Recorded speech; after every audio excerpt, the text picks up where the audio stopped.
কি ভাবছেন তো প্রথমেই মাইক্রোওভেন থেকে আমি কেন পাঁপড় বার করছি। আসলে আজকের রেসিপিটা একেবারে পাঁপড়ের সাথে শেষ পাতে খাবার রেসিপি। আজকের কি রেসিপি আসুন তাহলে একবার এক ঝলক রেসিপিটা দেখে নেওয়া যাক।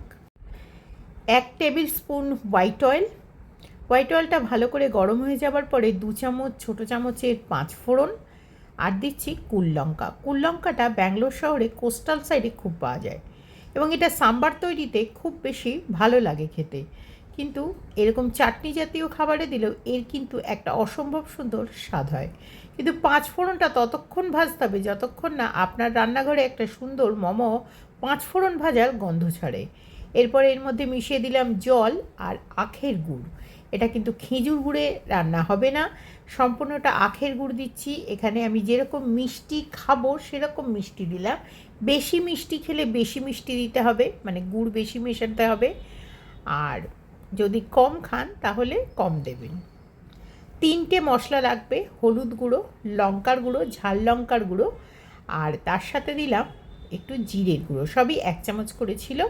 মিশিয়ে ভালো করে ফুটাতে হবে। মিষ্টি এবং একটু এই যে লবণ, দুটোর স্বাদই কিন্তু একদম প্রমিনেন্ট থাকতে হবে, তবেই কিন্তু চাটনির প্রপার স্বাদ আসে।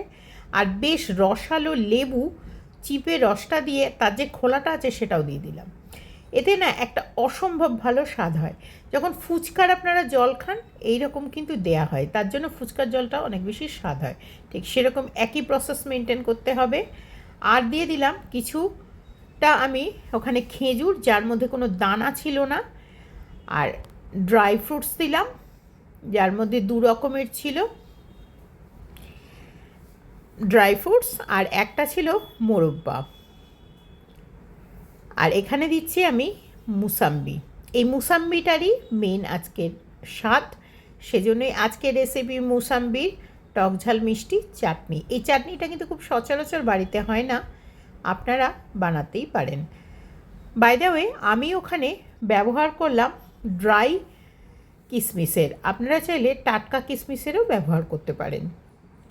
তৈরি হয়ে গেল একেবারে সুন্দর, একদম সুস্বাদু লাস্ট পাতে খাবার জন্য এই চাটনি। আর চাটনি আমরা বানালে এমনি তো 2-3 দিন রেখেই খাই, আর এটা আরও বেশি রেখে খেতে পারবেন, কারণ এই যে লাস্টে কাঁচা মোসাম্বিগুলো মেশালাম না ফুটিয়ে, এর জন্য স্বাদটা আরও ভালো হবে এবং টক মেশাবার জন্য আরও বেশি দিন থাকবে।